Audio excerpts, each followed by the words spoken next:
The image of a Viking journey is burned into our imagination. A sleek longship slicing across stormy seas, dragon-headed prow cutting through waves, while fierce warriors chant in unison, oars slapping rhythmically against the water. The stories make it sound like adventure and glory came naturally to these seafaring people. To travel as a Viking was to become a hero. To raid was to prove your strength. To trade was to return home with wealth and status. But the truth is much darker. Because the Vikings didn't only set sail for riches and fame, and not every journey ended with roaring feasts, overflowing mead horns, and songs of victory. In fact, the most dangerous journeys they undertook were often the ones nobody wrote sagas about. Journeys so brutal, so unforgiving, and so thankless that entire generations of Norsemen feared them more than battle itself. And yet, without these perilous journeys, the Viking Age would never have happened. Part 1. The Myth of Viking Journeys. At its core, Viking culture was about movement. They were a people who rarely stayed still. Whether driven by hunger, ambition, trade, exploration, or conquest, Vikings were always on the move. Ships were the lifeblood of this culture, but so were overland routes, river crossings, mountain passes, and frozen trails. Every Viking was expected to travel at some point in their life. A farmer might leave his homestead to barter wool, cheese, and animal hides in a nearby market. A warrior might travel to pledge service to a chieftain in another fjord. A young man might set out on a raiding expedition to prove his worth, or die trying.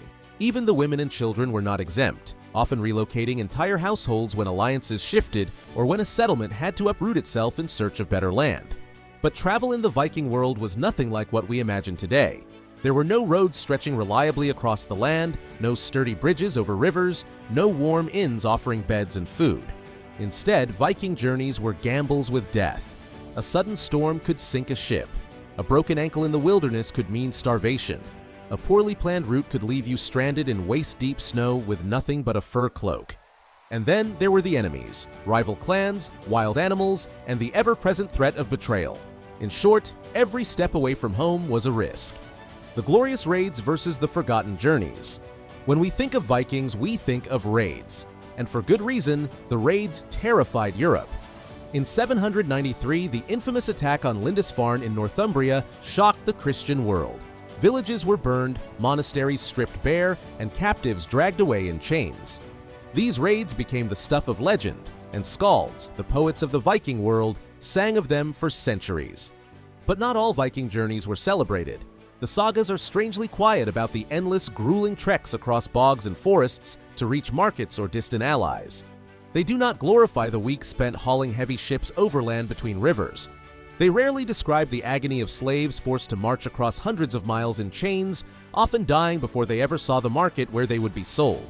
These were the journeys that built the Viking world, the unglamorous, unrecorded struggles that were essential for survival, yet too miserable to immortalize in song. And that is why they are almost forgotten today. The unseen cost of movement. The Norse had a saying, "A man without a journey is like a man without breath." But they also understood that a journey was as much a confrontation with death as it was a test of strength. Every Viking knew someone who had set out and never returned. A storm might swallow a longship whole. An ambush might slaughter a caravan on the trail. A simple misstep into an icy river could drag a man under in seconds. And these dangers weren't rare. They were expected. In fact, many Vikings believed the gods themselves watched over their travels. Odin the Wanderer was said to walk in disguise along roads, testing the hospitality of strangers. Thor the Thunderer protected travelers against the forces of chaos, his hammer warding off trolls and giants. But no matter how many charms or prayers one carried, there was no guarantee of safety. This ever-present danger made journeys a spiritual as well as physical ordeal. Leaving home was not simply about reaching another place, it was about gambling with fate. Why this journey matters most. So what was this most dangerous Viking journey that nobody talks about? It wasn't the raids across the North Sea, though those were risky. It wasn't even the famed explorations to Greenland and Vinland, though they pushed the limits of human endurance. The deadliest Viking journey was often one much closer to home, one that did not promise glory, riches, or new lands. It was the endless march across hostile wilderness, dragging cargo, livestock, or captives with no certainty of survival. It was the slaves' forced trek through snow, chains biting into flesh, never knowing if they'd live to see the end. And it was the journey after death, the soul's perilous passage to the afterlife, where even the bravest warrior could stumble. These were the journeys that terrified Vikings in ways no raid or battle ever could, and yet they were journeys every Viking either faced or feared. Part 2. The deadly pilgrimage across Viking lands. When we imagine Vikings, our minds drift toward the sea. Sleek long ships gliding over icy waters, warriors rowing in rhythm, sails catching the wind like the wings of a raven. But for every sea journey, there was another kind of travel, one far less romantic, far less celebrated, and far more dangerous. This was the overland trek. The journey across Scandinavia's brutal wilderness was, for many Vikings, the true test of survival. Raids and naval battles might earn songs in the halls of longhouses, but these silent, grinding marches consumed more lives than swords or arrows ever did. The landscape, a natural enemy. Scandinavia was a land of extremes. Towering pine forests swallowed travelers whole, stretching for days without clear paths. Jagged mountains carved the horizon, their passes choked with snow most of the year. Vast bogs bubbled beneath fragile moss, ready to swallow both men and animals in seconds. Travelers had to cross swollen rivers with icy currents strong enough to snap bones. In spring, thawing ice made the ground a slush of mud and water. In winter, blizzards blinded entire caravans, erasing trails in minutes. The Viking world was beautiful, but it was also merciless. To step into it was to step into the jaws of nature itself. Carrying the world on their backs. Unlike sea voyages where ships could hold supplies, overland journeys meant carrying everything by hand, or on the backs of animals. Families traveling to a market or new settlement loaded sleds or carts with tools, weapons, livestock, food stores, and sometimes even entire dismantled buildings. Merchants bore sacks of salt, furs, amber, and iron, heavy burdens that slowed progress to a crawl. Warriors returning from raids might drag slaves in chains, livestock tied together, and treasure chests heavy with silver.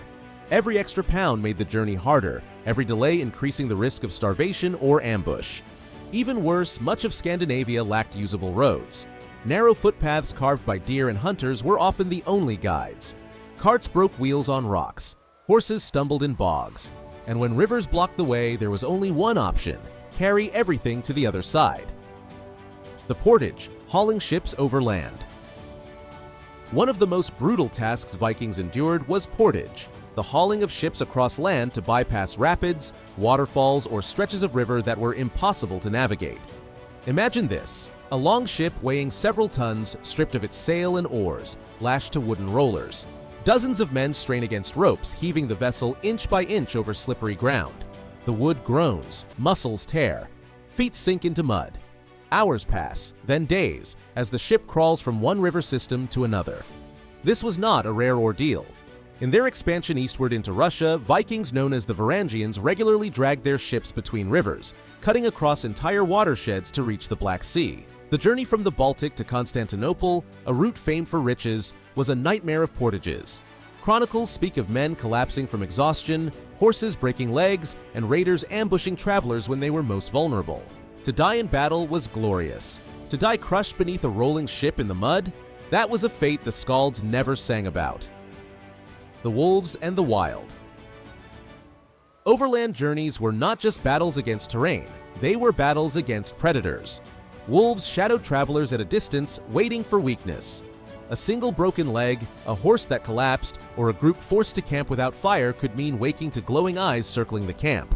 Bears, too, lurked in the forests. A mother with cubs could tear apart even armed men. And beyond the natural predators, there were always whispers of darker things: trolls, draugr, and spirits that haunted lonely paths. Whether or not the supernatural was real didn't matter. Fear itself killed.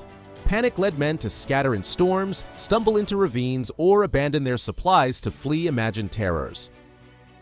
The weight of weather. No enemy was more relentless than the weather. Rain turned paths to rivers of mud. Wagons sank to their axles, oxen collapsed, and supplies rotted. Snow buried trails and suffocated travelers in drifts taller than a man. Furs soaked in melted snow became heavy with ice, freezing men where they stood. Wind howled through mountain passes, driving sleet like knives into exposed skin. Heat in summer brought swarms of biting insects, festering wounds, and dehydration. A Viking setting out on an overland journey prepared as best they could. Cloaks of wool, boots stuffed with straw for insulation, food dried and salted for longevity. But preparation only went so far. A single storm could destroy weeks of effort. The toll on the weak, children, the elderly, and slaves suffered most on these journeys. For families moving households, children trudged alongside adults, carrying small bundles but facing the same dangers. Many fell sick from exposure or malnutrition. Some were simply left behind, silent sacrifices to the gods of survival. Slaves endured worse. Chained together, driven by whips, they were forced to march through snow and mud until their bodies gave out. Many never reached the markets where they were meant to be sold. Their corpses fed wolves and ravens, vanishing into the wilderness without a trace. Even livestock could not always survive. Cows collapsed, sheep froze. Horses broke legs and had to be slaughtered on the trail, their meat quickly roasted to keep the living alive. Why risk it at all? Why then did Vikings undertake such punishing journeys? Because they had no choice. Trade demanded it. Scandinavia lacked vital resources like grain, wine, and luxury goods. To acquire them, merchants and families braved endless trails to reach river ports and markets. Alliances required it. Clans forged ties by visiting one another, even if it meant crossing mountains and fjords. Raiding depended on it. Treasure stolen from monasteries in England still had to be carried back across hostile land before reaching home. Expansion relied on it. Settlers who carved out farms in Iceland or Greenland first learned the art of suffering through the landscapes of their homeland. In short, the Viking Age would have collapsed without these unseen journeys. The journey within the journey. For Vikings, travel was not just physical, it was spiritual. Leaving the safety of the homestead meant stepping into a liminal space between life and death. It was a test of fate, a gamble with the Norns who wove destiny. Every campfire lit in the wilderness was a small beacon against the void. Every safe arrival at a destination was a victory over the chaos of the world. This spiritual weight explains why so many sagas describe dreams and omens before journeys. A raven flying overhead, a strange shape in the clouds, a stumble at the threshold. These could be warnings that the road ahead held doom. Yet the Vikings went anyway, because to remain still was to wither. The forgotten heroes. The skalds sang of warriors, but the real heroes were often those who endured the grind of endless miles. The farmer who carried sacks of grain through sleet to feed his village. The mother who shielded her child with her cloak as storms raged. The merchant who crossed rivers with nothing but hope that his goods would buy enough food to last the winter. Their names are lost, but their suffering built the foundations of the Viking Age. Part 3. The slaves' forced march, the Viking journey nobody chose. In the Viking imagination, travel was a mark of freedom. To sail the seas or trek across mountains meant expanding one's world, building wealth, and proving one's strength. But not all journeys were chosen. For thousands of men, women, and children taken as captives in Viking raids, travel became a nightmare. They were forced into endless marches across unfamiliar lands, chains biting their flesh, hunger gnawing their bellies, fear hollowing their eyes. If Viking traders and warriors risked overland journeys for survival, then slaves endured them for despair. This was the journey that stripped them of everything: their freedom, their dignity, and often their lives. Captured in fire and steel. Imagine a monastery on the English coast. Dawn breaks. Bells ring for prayer. Suddenly, longships appear on the horizon. The raiders charge, axes raised, torches in hand. Some monks are cut down, others are bound, dragged screaming toward the ships. Or picture a Slavic village along a riverbank. The people are gathering firewood when shouts echo through the trees. Norsemen storm in, setting huts aflame. Mothers clutch their children only to have them torn away. For the Vikings, captives were wealth. Gold and silver mattered, yes, but human lives could be sold again and again. The unlucky were marched from burning homes onto ships, and from ships onto endless roads that led deep into Scandinavia or further still into the heart of Europe and the Middle East. Thus began the slaves' forced march, chained and driven. Captives were bound in crude chains of iron or leather. Some wore heavy neck collars locked tight, attached to one another by iron rods or ropes. If one stumbled, all were dragged down. If one fell and could not rise, the others were forced to step over their body or drag them along. They carried nothing of their own: no food, no cloaks, no shoes if they were unlucky. Bare feet bled against rocks and ice.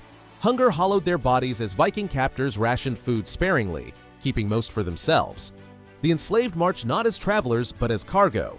Their lives were valued only in terms of how much they might fetch at market. Crossing a hostile land.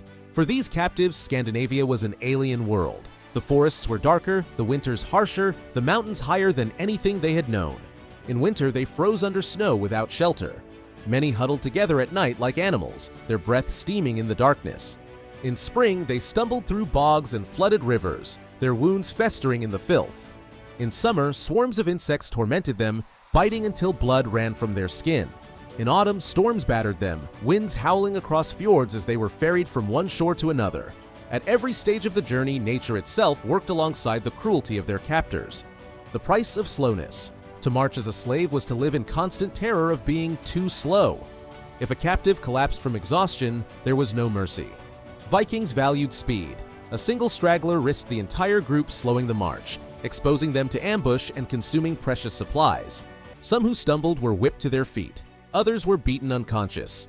And many, when judged worthless, were killed on the spot, throats cut, skulls split, or bodies pushed into bogs.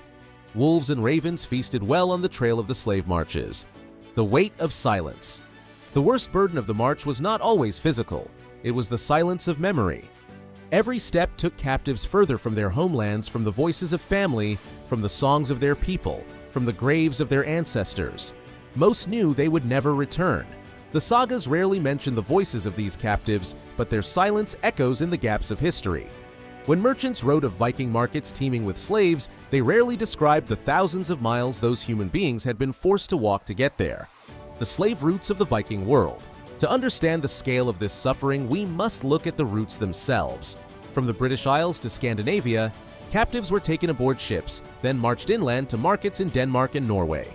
Those who survived the sea faced weeks of overland travel to reach trading hubs like Hedeby. From the Slavic lands east of the Baltic, vast numbers of Slavs, the very word slave comes from Slav, were forced westward into Viking lands or southward along rivers.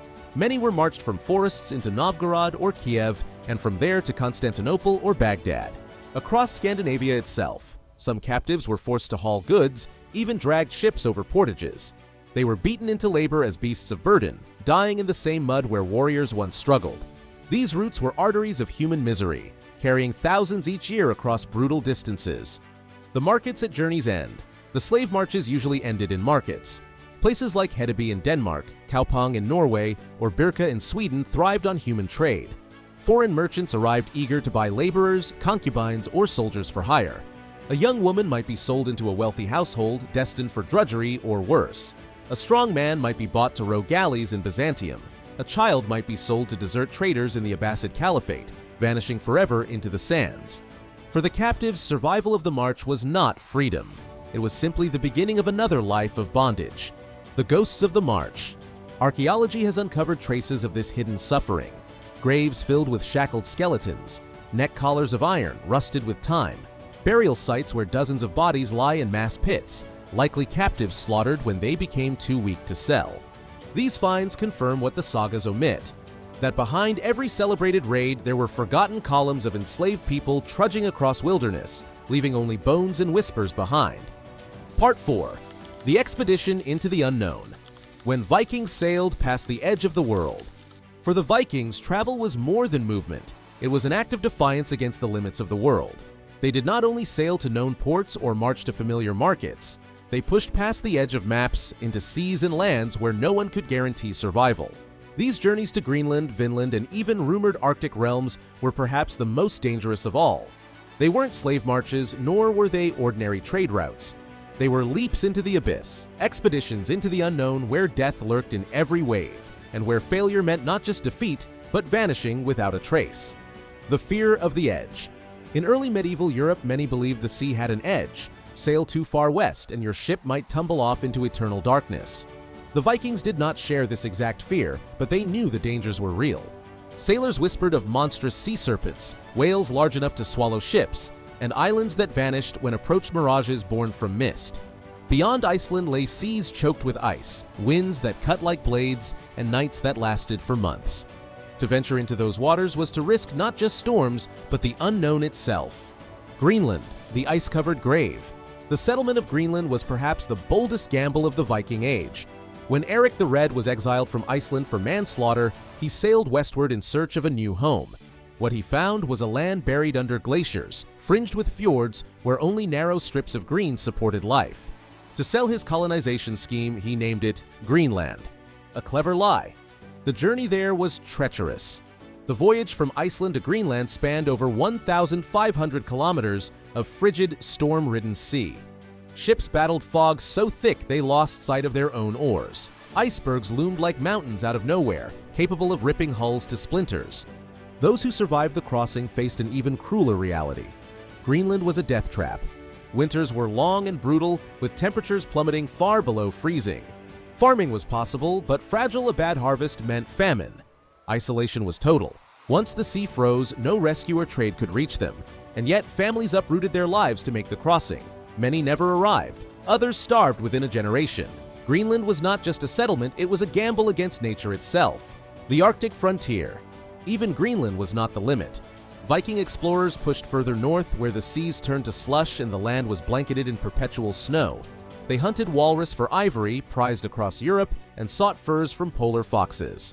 But the Arctic did not welcome intruders. Sea ice trapped ships like Jaws, grinding planks until they splintered. Polar bears stalked camps, attacking at night. Endless nights disoriented men, breaking their minds as much as their bodies. Some ships simply vanished. Others returned years later with half their crew, whispering of storms, starvation, and horrors too great to name. These were not just journeys, they were wagers against the void. Vinland, the land of promise and blood. Perhaps the most legendary of all Viking expeditions was the voyage to Vinland, the mysterious land across the Atlantic, believed today to be part of North America. Leif Erikson, son of Eric the Red, sailed west from Greenland and found a land rich with forests, wild grapes, and game.